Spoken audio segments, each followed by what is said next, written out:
advanced their reputation, and made the graduation into the banking business. Good afternoon from Castle Goring, from Mickey and from me. Mickey says we're very hot, but we're sharing the chaise longue this afternoon. She says she's going to suffer the woman fully with her mummy. So I'm going to just stroke her and plunge right in, okay? First question is from Ian MacDonald. And I should say that this afternoon I am doing the whole business of reparations, slavery, and the issues insofar as that relates really to all of us in the Western world, over anything else to begin with. And then I am going to be afterwards covering the things that I think some of you like on Harry and Meghan and that sort of thing, like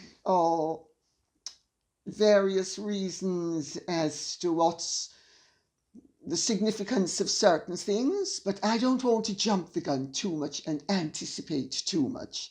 So if I may, I will just plunge right in with Ian MacDonald's question, which is on reparations.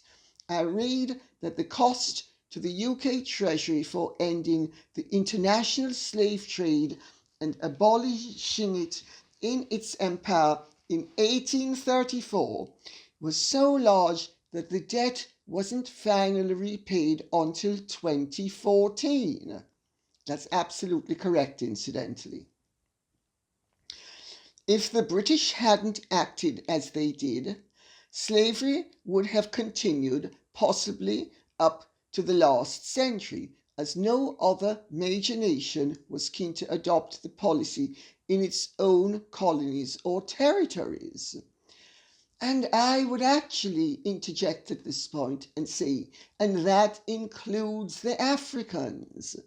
The King of Benin and various other African leaders sent over delegations to Parliament begging them not to abolish slavery because it was going to affect their economies.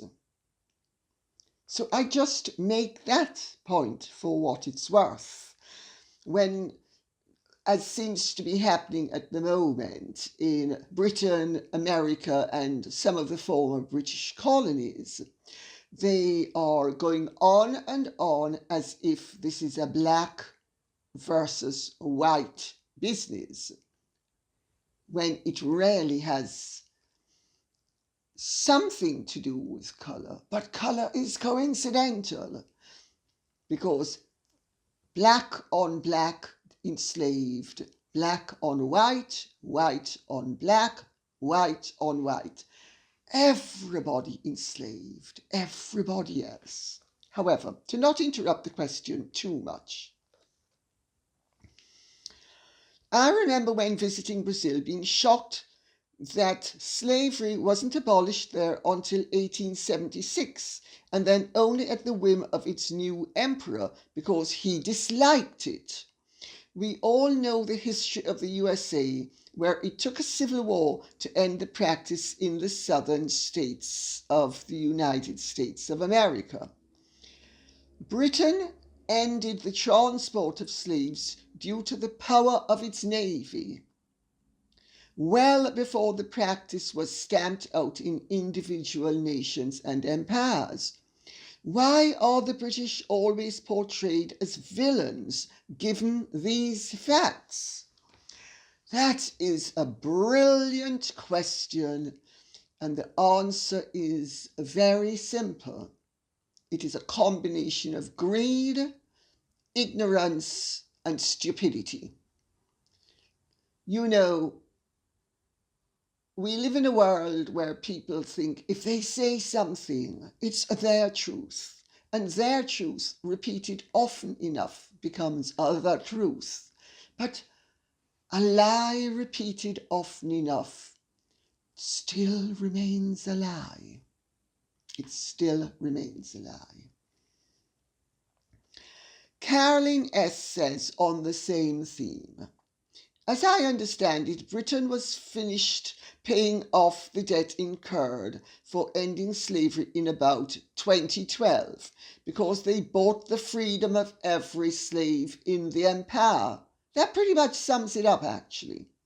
Is not buying the freedom of actual slaves and putting yourself in debt for 200 years reparation enough?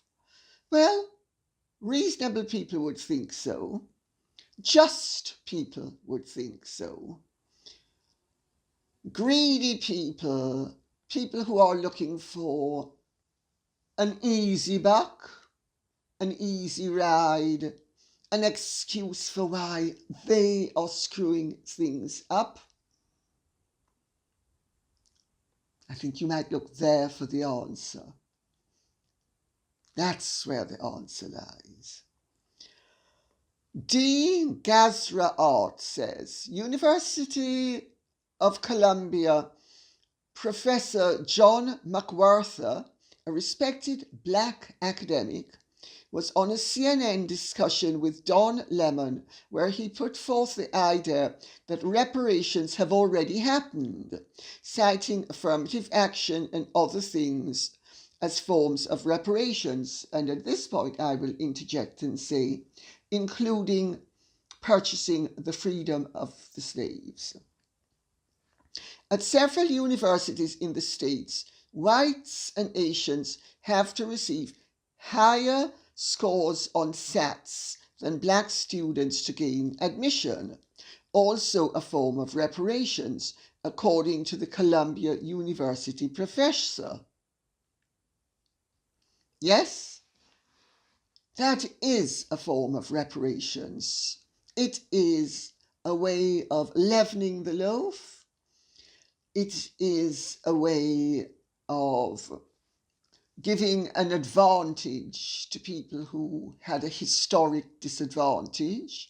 I personally don't think it should continue for very much longer, because disparity is the absolute opposite of parity.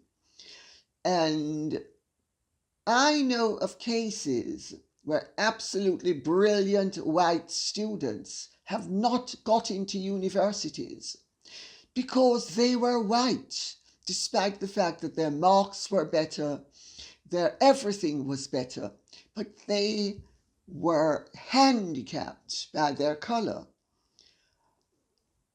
I would submit that the way to actually end up creating divisiveness on the basis of colour is to be prejudiced against one or another colour on the basis of colour. It should be on the basis of performance. Heidi Pine says, and now I'm going to read out a few of the comments from black people, because the wonderful thing about this debate is that it really is not about colour. It's about other things, but not colour. Heidi Pine says, Jamaican, living in Jamaica, totally agree with you. She's referring, of course, to the previous programme. Haley Rocket says, good afternoon, Lady C. I'm a Jamaican who highly disagrees with the notion that the British public pay for something that they weren't involved in. As usual, they are riding on the newest bandwagon. They are looking for it for themselves because they are greedy. Well, I couldn't agree more. And Liz Wint Swaby says, I agree with you. I am black as well, and I think the same. And Spade Royale says, I am also black, and I completely agree. It is time for black people to stop thinking erroneously that being black is their identity, when it is merely the ethnic surface. I couldn't agree more. If you reduce yourself to only one element of your identity, you are abusing yourself and you are destroying your chances of success. People are so much more than the colour of their skin. And I despise seeing all the hatred encouraged towards the Caucasian community based on the fact that they are guilty for the past and the Afro community are victims. I am certainly not a victim. Then Sheila Weinert says, I am black and I think it's time to move on to. I totally agree with Spade Royale. We can't change the past, but we can guide the future. Words of wisdom, words of wisdom. Spending and wasting time dwelling on the past just keeps us back from fulfilling a better future and our potential. Couldn't agree more. No one is saying deny the past of slavery. Absolutely not. There are lessons to be learned. It happened, but it is our job today to make sure that history doesn't repeat itself, and that doesn't mean dwelling on it with this see what you did to us mentality. I'm not in favour of the perpetual victim mentality, because then we are enslaving ourselves all over again. Brilliantly put. Do you see why I've read out some of these comments and some of these questions? Do you see the picture that we get and we realize we are not alone? All sensible people feel the way we do, because it is the only constructive way to feel. Next question. Now we go on to something which I think some of you might actually be more vested in. Ormorph says, Lady C, thank you for explaining complicated issues so clearly. Oh, thank you. That's very kind of you. I'm glad that you think so. How can Harry possibly stomach the abuses to his nephew George at the football game? How can he stomach what his wife's followers do, not only to children, but to his own nephews and niece? Oh dear, you've really hit that nail on the head, haven't you? I think the short answer is Harry is addicted to Meghan. And when you are an addict, nothing must come between you and your fix. Nobody, no matter how much you love or loved them, is quite as important as that sniff, that shot in the arm, that goo-goo-eyed, oh, as they called Harry, when he's with Meghan, she's across the room. He looks at her with goo-goo eyes, says, ooh, Meg, where is my Meg? Oh, Meg, I'm separated from you. There are 3 feet separating us, or there are 9 feet, or if it's a large room, there are 30 feet separating us. Making a complete arse of himself. And it just goes to show complete lack of scruple.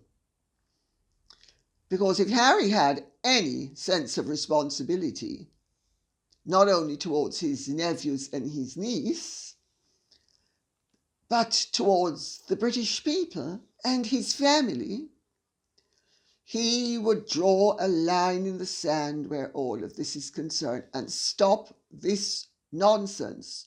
Say this is a very destructive, very damaging game. I don't like it. It's gotta stop. He'd man up.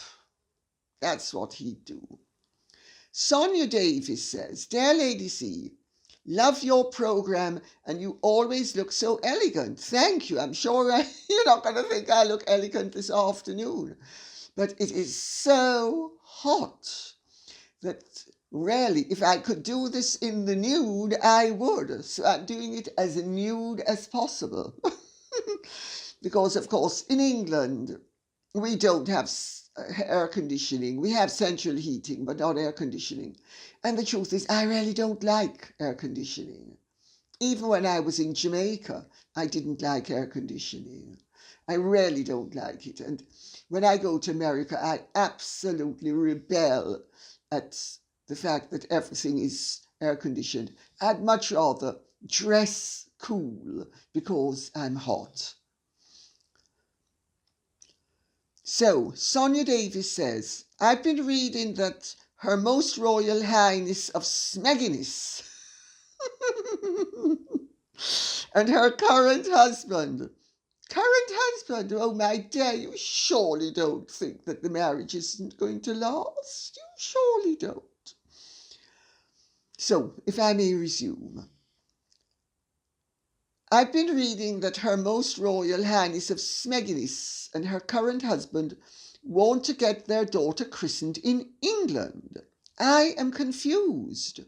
Why would they subject dear little Lilibet to contact with such a racist, toxic, trapped family?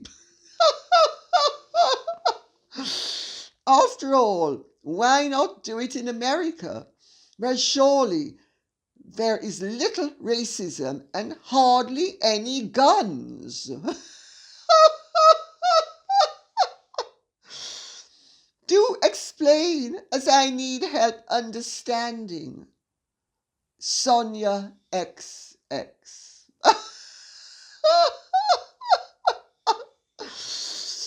Well, yes, you see, that racist, toxic family is what keeps their status and their bankability at a desirable level in terms of marching.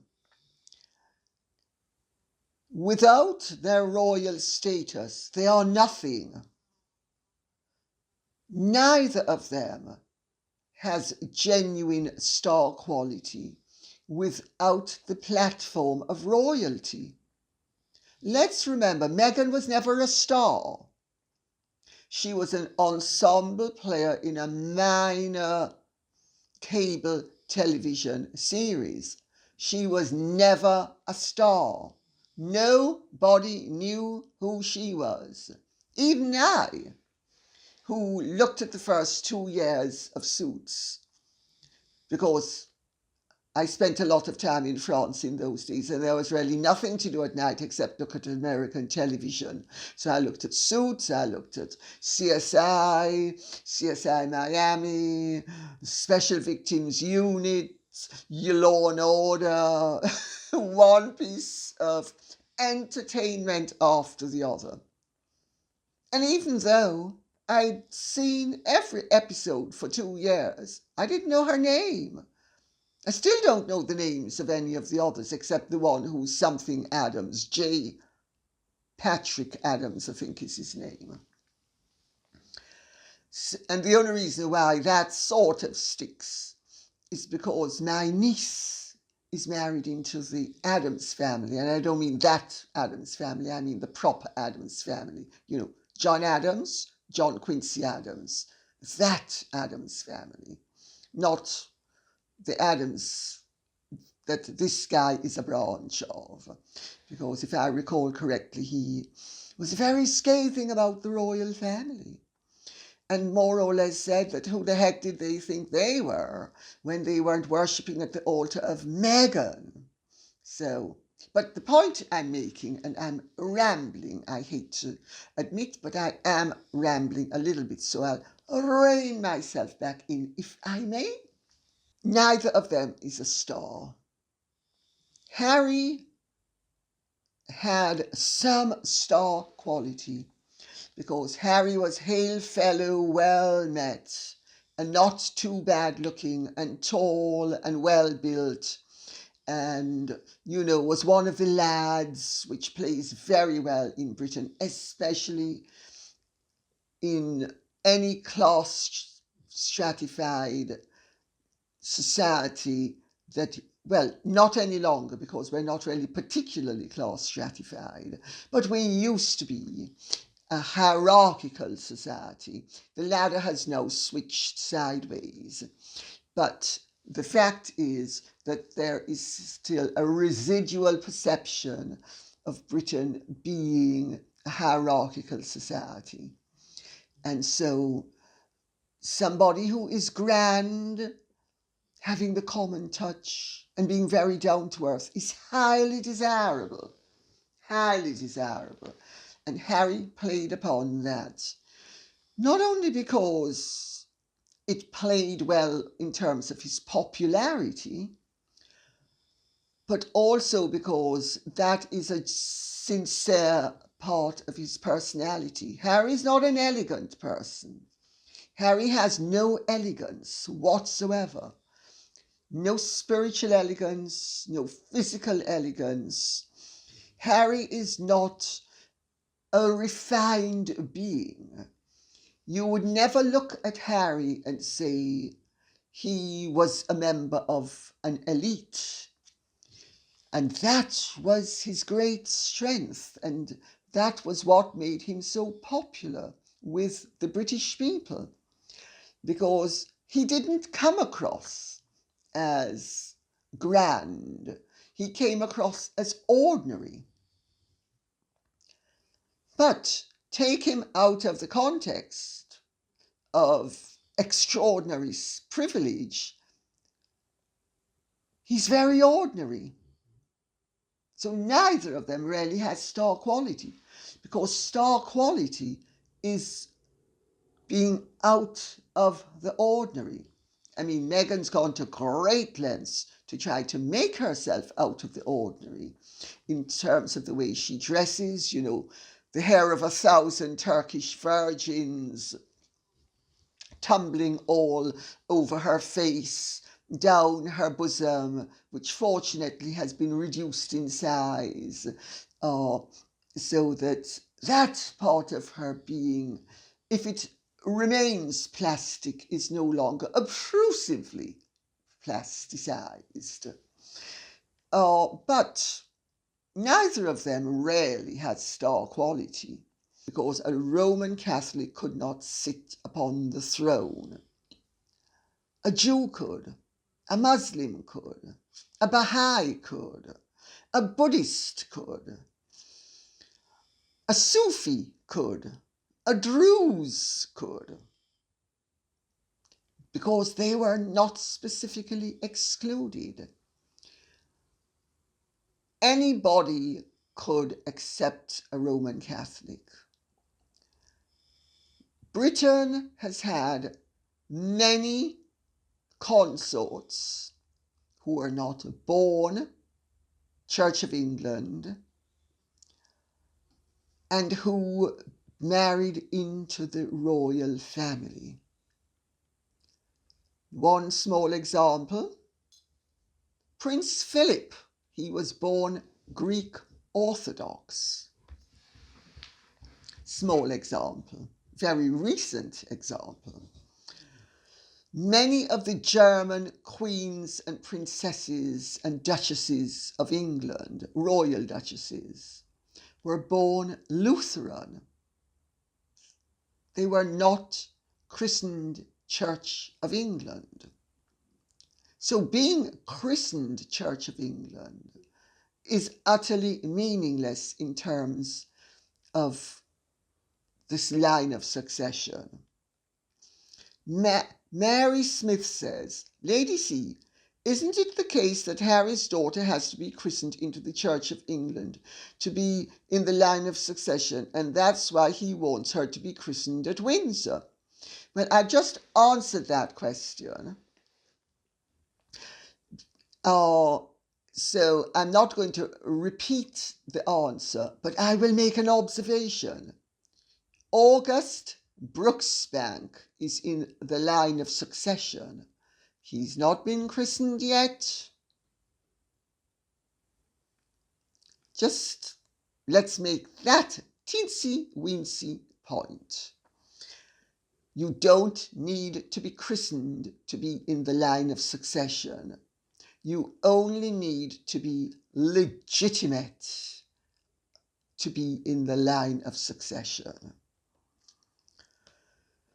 That means you need to be born of the body of the wife, whether she is born a princess or a princess of the United Kingdom by virtue of marriage, and whether her style and title is princess or duchess or even lady.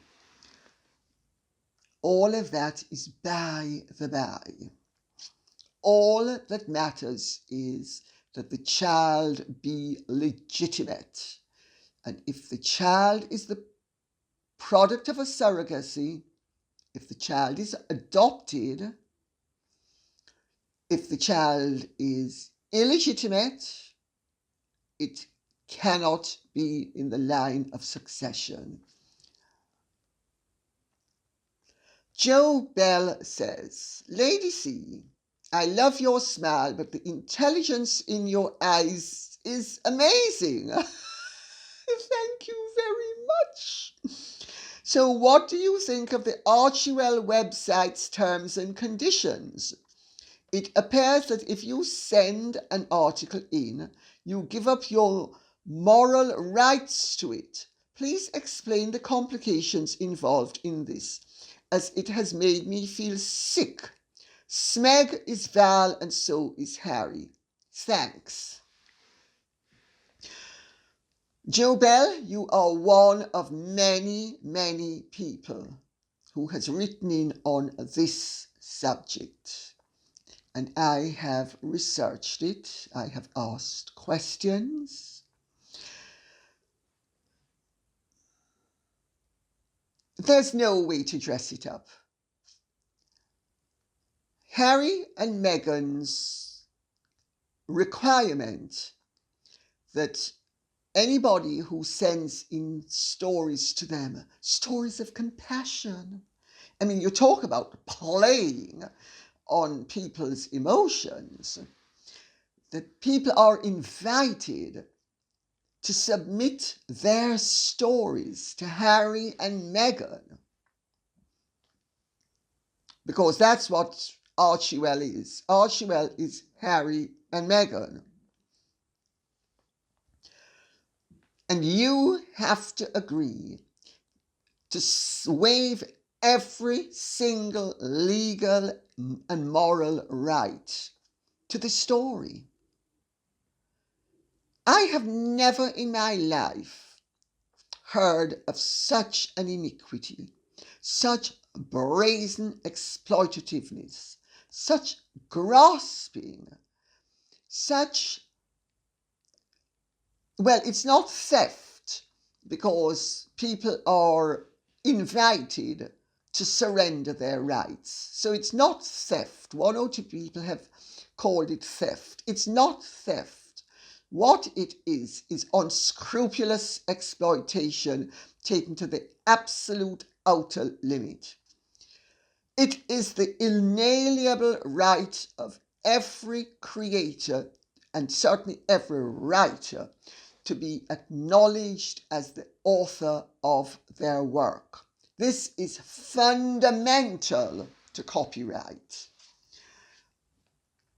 Meghan has sued over copyright of her letter, the letter that she wrote to her father.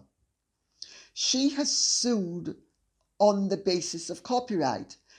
Meghan is not ignorant, nor is Harry. They are unscrupulous, in my view, to invite people to give up a story, sign away every single moral and legal right to it. However, if the story is used, their identity can be used. And the people who have surrendered these rights, these creators of these stories, have an obligation to assist Harry and Meghan in making money out of something that they have induced people to give up every single right to. This is immoral. It's more than immoral. It's amoral. It is utterly, utterly unheard of, insofar as I am aware, for any body, and especially a charity, to invite people to give up their heartfelt stories. Then they would be obliged to help to promote them. They would be obliged if the story's going to be made into something. So this is exploitation taken to the limits of enslavement. Now this is modern day slavery. This is a version of modern day slavery. It also begs the question, is it legally enforceable? Because insofar as I am aware, under contract law, there always has to be consideration. Consideration means even a pound exchanged hands. There has to be some benefit to the person who is surrendering his or her rights. There is no benefit to these people. I think it is shocking. I think it is outrageous. I think it is abusive. And I think this hovers as close to actual slavery as it is possible to hover in this modern world. I am appalled to have discovered the irrational, unreasonable, extortionate, excessive, onerous terms that Harry and Meghan are inviting people who have suffered, because what they're actually doing, because this is all about your compassionate stories. So either you have suffered or you are aware of someone has suffered. I mean, you talk about playing on people's feelings. You talk about emotional blackmail.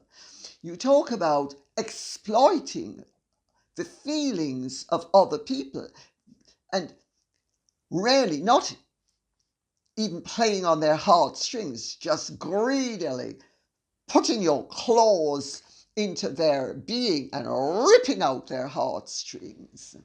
It is disgusting. It is absolutely disgusting.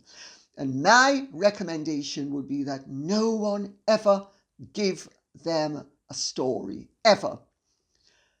Neither of them has sufficient imagination to actually come up with good ideas. And they are, on the basis of the fact that they are royalty, going to deprive people of their moral and legal rights, because people are going to be surrendering something with obligations, incidentally, and strings attached. So it's not even just a story that you've given and that's the end of it. You have obligations after your story. So you have all the downside and none of the upside. Absolutely no benefit to you. You don't even have the right to have your name used as the creator of the story. Nothing. However, they can use your name in the story. They can spin it, twist it, turn it any way they want, and there's nothing you can do. And I'll tell you on the point of consideration, and consideration, incidentally, is a legal term, which means that you're supposed to be paid money, even if it's a tiny amount, for surrendering something or giving up something or selling something to someone else. It's fundamental to contract law. There needs to be consideration for a contract to be valuable. what is really interesting in all of this is that Harry and Meghan must know, and she certainly must know, even if he doesn't, because she has been using copyright law to nail and work over her father and the Mail on Sunday newspaper and Associated newspaper group. They have to know that this is not legally sound, but they also are cynical enough, and I would actually say amoral enough, because this is suggestive of amorality. This is not suggestive of anything but absolute, complete lack of morals, where they want everything for nothing, and you must give them everything and you get nothing, not even acknowledgement, not a penny profit, not a penny reward, nothing, not even recognition. They will know that this is legally unsound, but they also are cynical enough to know that people who give them the stories aren't going to be able to afford to sue them. So here's a scenario that is possible. Somebody has a really fantastic thing that has happened to them. They hand over this story to Harry and Meghan in Archewell, which has incidentally the right to profit from it. So let's not forget the profit motive that is clearly built into all of this. If, say, it turned out to be the beginning of something along the lines of J.K. Rowling's books, and they turned it into a series, and it made $10 billion. The person, the originator of that story, is not entitled to 1 penny. They're not entitled to acknowledgement. If this doesn't strike you as disgraceful, I don't know what will. And I'll tell you better.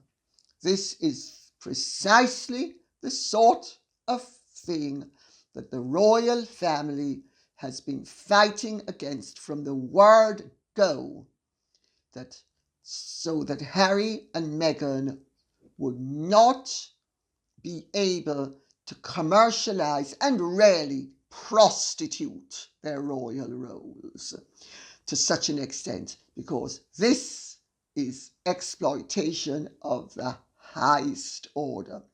There is no redeeming a virtue. There is no defense that anybody can put forth that could excuse such draconian terms for a gift.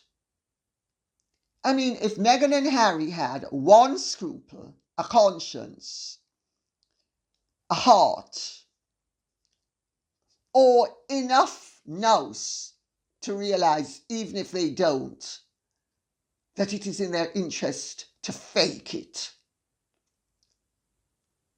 they would have built into those terms and conditions that the creators of these stories, if they went anywhere, would have a benefit, instead of which they have built in that they will have absolutely no benefit.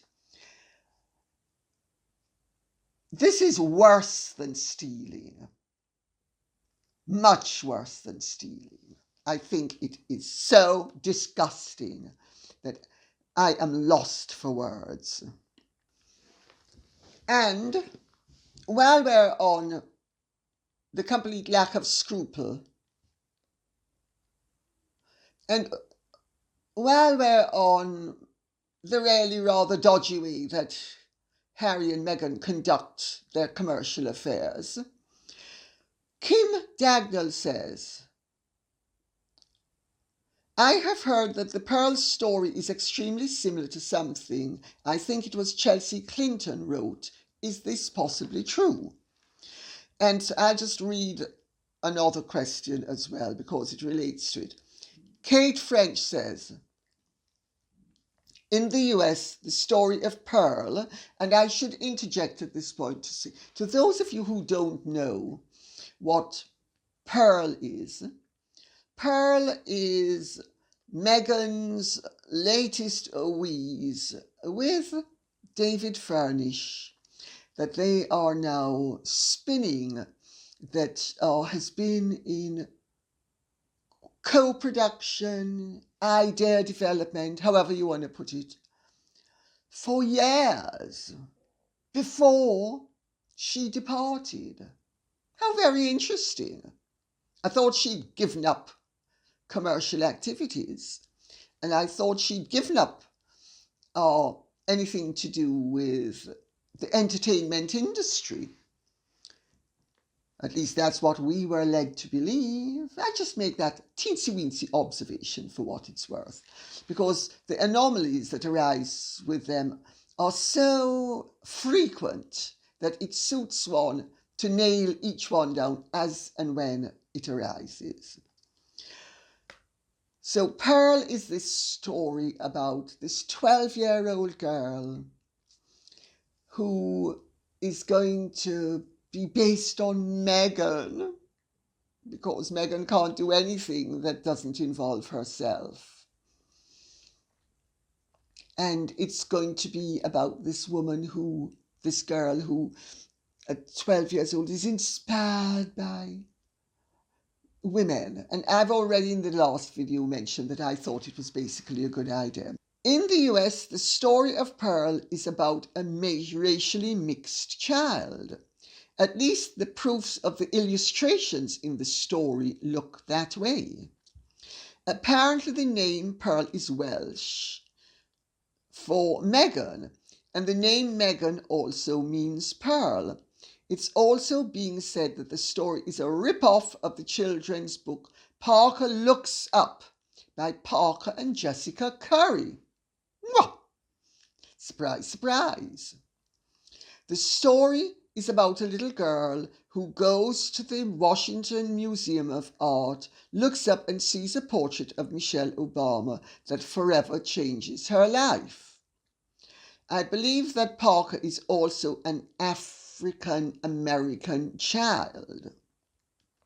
It does sound suspiciously similar to the animated concept of Meghan's. However, there has been a story out that Meghan's story is based on herself and a story she wrote when she was in the 8th grade called A Face Without Freckles.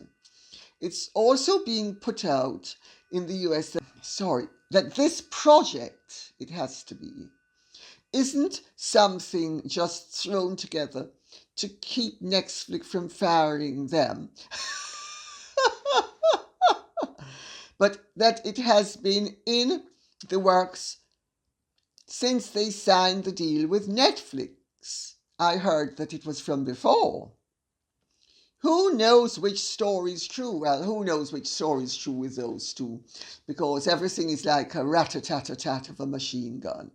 But what I would say is, what was really interesting to me was to discover that in the 8th grade, Meghan did write a story called A Face Without Freckles, which was evidently a rip-off of another story.